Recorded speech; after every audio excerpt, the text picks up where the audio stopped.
Here we go.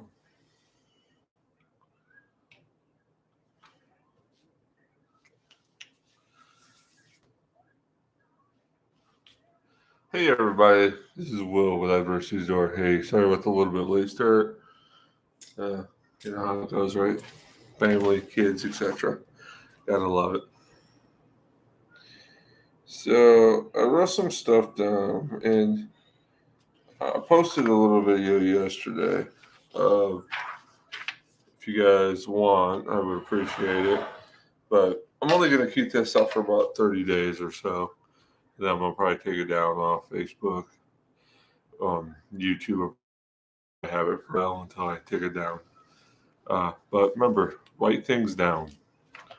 I did it yesterday. We're going to go over part two. Recap on where we were at. So, what's up?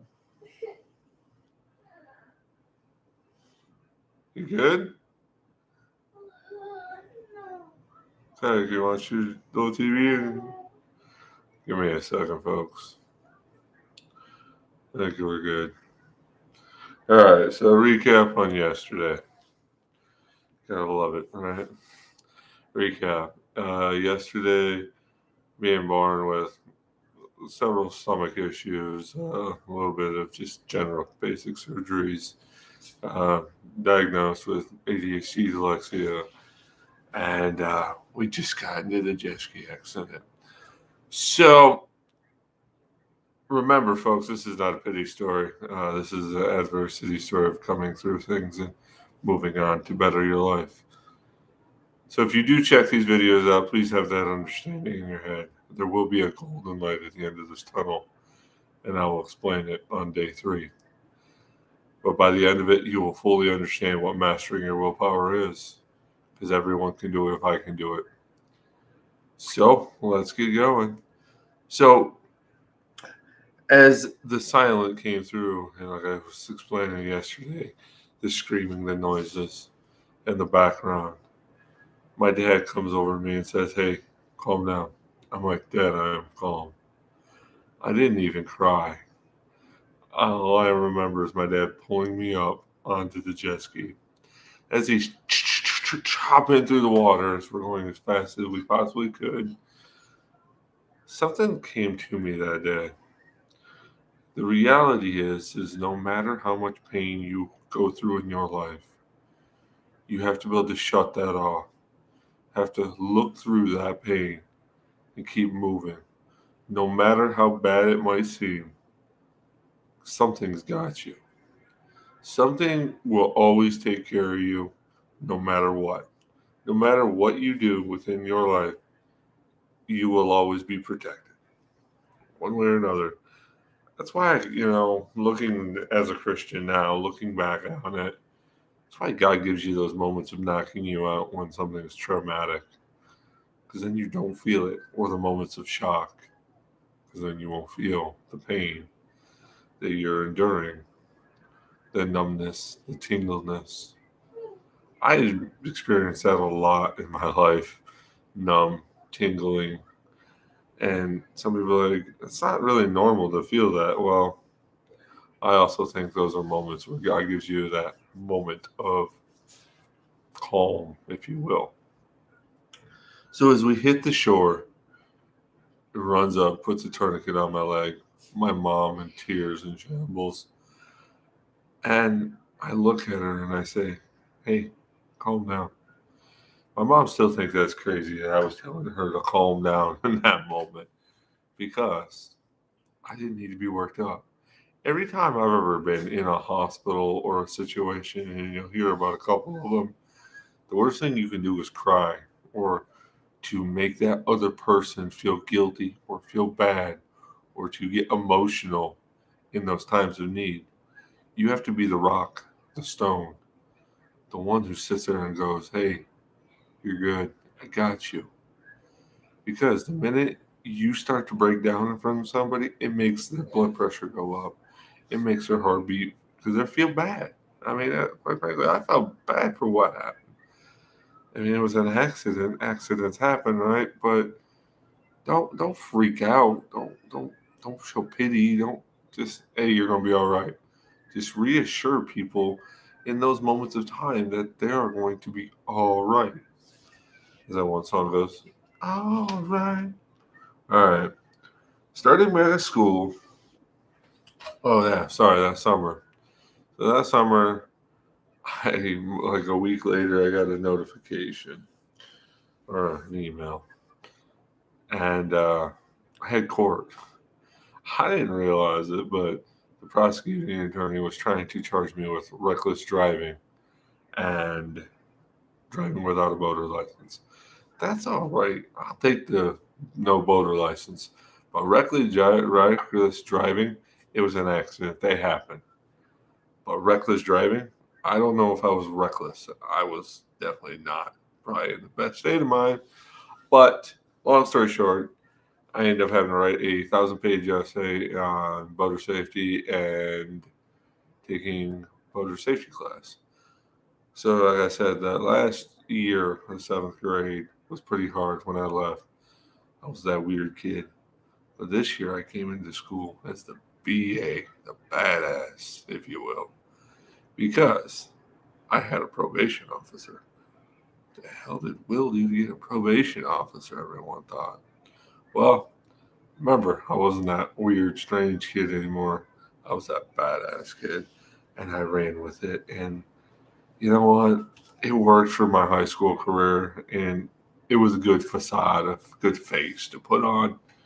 Because then I didn't get picked on no more. I didn't get bullied. I didn't get, you're the weird, slow, dumb kid. You're the kid that, you know, don't mess with Will. That's the thing is a lot of people put those fake facades on those fake faces because they don't know what they're supposed to do. We're gonna run through this quick. 10th grade, I quit taking medication. 11th grade, I moved to a different state. 12th grade, I stopped getting help or assistance in school. I had an IEP pretty much all the way through my school year, but 12th grade, I said, hey, if I fail on my own. Well, that winter, I was getting ready to go. I wanted to be a Marine, and I was gonna do it. And that winter, I ended up fracturing my skull. I ended up fracturing the back of my skull and the front of my skull, the double head concussion. Braking bar. I was working on a truck. I'm not mechanically inclined, but the wrong lug nut. So if you're working on cars, make sure you put the right lug nuts on stuff before you start cranking on them. I'm a brute. I'm a big guy, and I broke a lug nut. And long story short, the braking bar went into the part of my head which cracked my skull. Didn't break anything on the outside, just cracked my skull. Well, I didn't get knocked out from that. I walked to the back of the truck and was changing. I had some big old beefy tires, 15 inches wide.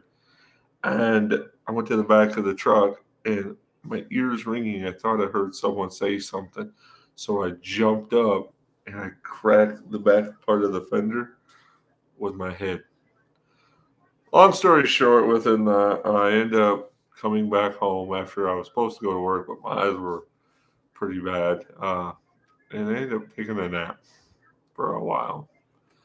My mom ended up waking me up a couple hours later, like 10 plus hours later, saying, hey, you got to go to school if you're going to be late.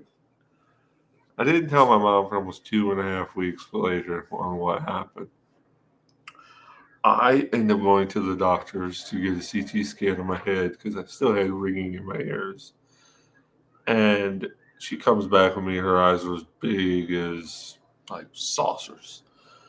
And she ended up coming up to me and she's like, hey, you have a double head concussion. You have bone matter in your brain. I actually cracked my skull. And she's like, I'm not really worried about that. I'm like, whoa, what do you mean? You're not worried about bone fragments being on my brain, inside my brain? No, you're fine there. I said, what are you worried about then? Because your eyes are telling me something different. Well, most people, if you know, look up this word, write this down. C ventricle. It's the center of the brain. Most of them are gray within that imaging. Mine were white. And she's like, I don't understand that. That's not making sense. Well, if you look that up, and typically there's signs of Alzheimer's and dementia. I don't have Alzheimer's or dementia. I can remember what I'm saying. I can remember cognizantly. So this is where we start the trip of in and out of the hospital. Um, Rewind real quick. Back when I was after the jet ski accident, sorry about this, I was diagnosed with CMT. Write that down. Charcot-Marie Tooth disease. If you look that up, that's what they tried to diagnose me with. I'll get back into that a little bit later. You'll understand realistically where this goes within mastering your willpower. But back to the head injury. So I went in and out of the hospitals trying to figure out what was going on with me. So I end up at 18 years old going to a place called UW Neurology Department. You're looking at me going, how the heck is this big ogre going to the neurology department? Well, they end up tell me, I call it, this is the section of lives, lives, lives. Because you yourself, as a person, know your body. You know what you're capable of. You know your abilities. No one can ever tell you what you have. If you believe you have it, you're probably going to have it. If you say, no, that's not possible, if you let it go, if you give it to God, if you do what you do, there's a high probability that you'll move on from it. They actually even have studies out there, and if you can look this up, people that have terminal cancer, if you will, if they put themselves in a positive environment, a positive atmosphere, and they constantly are pushing positivity through their body, 90% of them live longer than what they're supposed to because their mind doesn't shut down. They don't give up on it. So this is where part of your mastering your willpower is controlling the mind. Remember that. I was told that I had such things as Waardenburg syndrome, XY chromosome deficiency, stuff of that nature. They're all lies, folks. If I have them, I don't show any signs of them. And by now, being 18, 19 years old, I should have already received all of it. I should have. My body should have been breaking down. It's not breaking down in that manner. So we moved to South Carolina. And when we moved to South Carolina, or stop right there, that summer I had my last surgery. Sorry. That summer I had my last surgery. I have had over 18 surgeries on my body. When I was 18 years old, I looked at my girlfriend at the time, which is now my wife, and she's been through a lot with me, and we'll just pray for her. And I looked at her and I said, I'm done. I don't want no more. I had my deviated septum. I actually had a big part of this nostril shaved and straightened, if you will, due to me just being a dumb kid and getting my nose broke at a young age. But back on moving to South Carolina, when we moved to South Carolina, me and my girlfriend, did the whole long distance relationship, made it work. Well, we ended up going to Duke University when I was out there. Yet again, you're going to hear lies, lies, lies. They tried diagnosing me with ALS, also known as Lou Gehrig's disease. Take that in. I was 19 when they tried diagnosing me with Lou Gehrig's.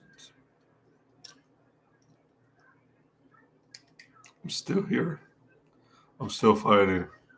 I don't know. I don't think I have Lou Gehrig's because you're not supposed to live very long when you have Lou Gehrig's. Whoever has Lou Gehrig's, I'm sorry. I would never want that.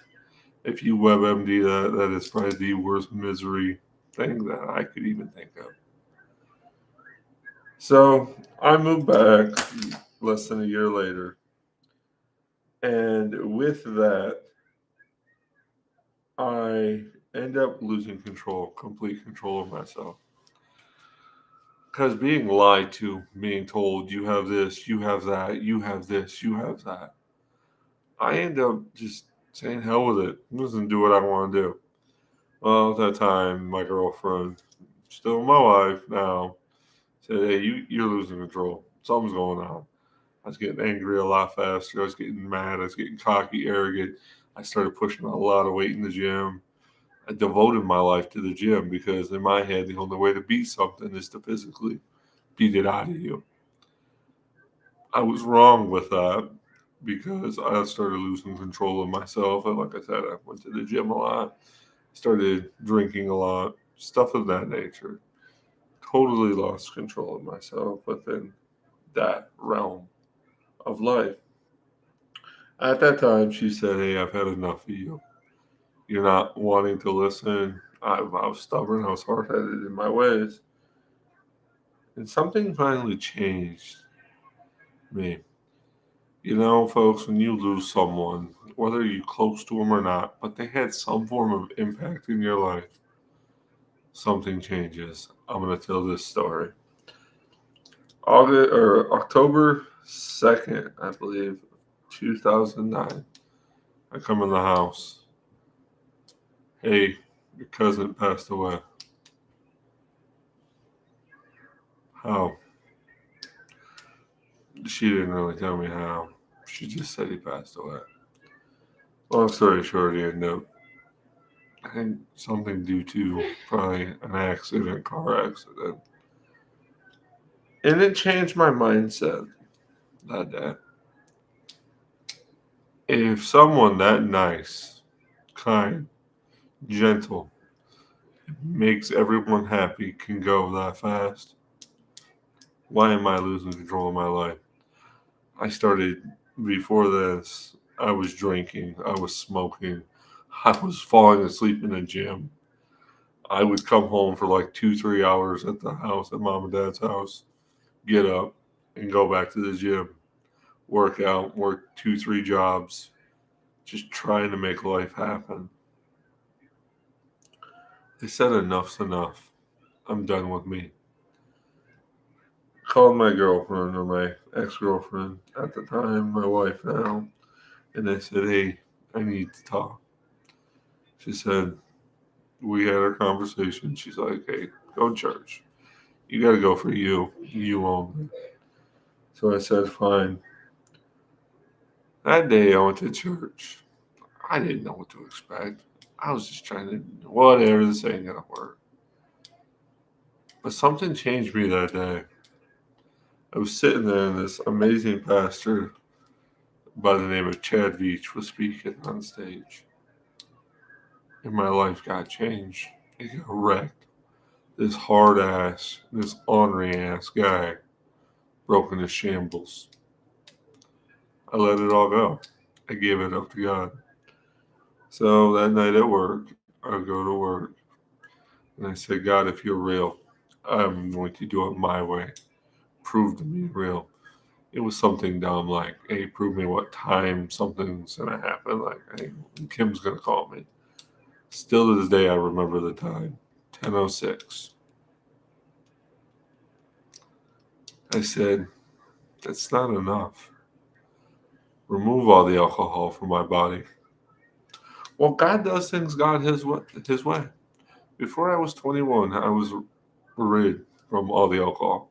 You can call me crazy, you can call me whatever. Until you experience, don't judge me. So God does things His way. So at the time, I was doing security at a facility, and all of a sudden, when I'm the farthest point from the bathroom, I gotta pee. Folks, we'll start up tomorrow on that line. You guys, mastering your willpower is controlled by your mind, your lifestyle, your choices, your beliefs, your life. You have to control it. Check in tomorrow. Guarantee it. It'll get better. It'll inspire you and keep you moving within life. This is Will with Adversity's Door. Goodbye.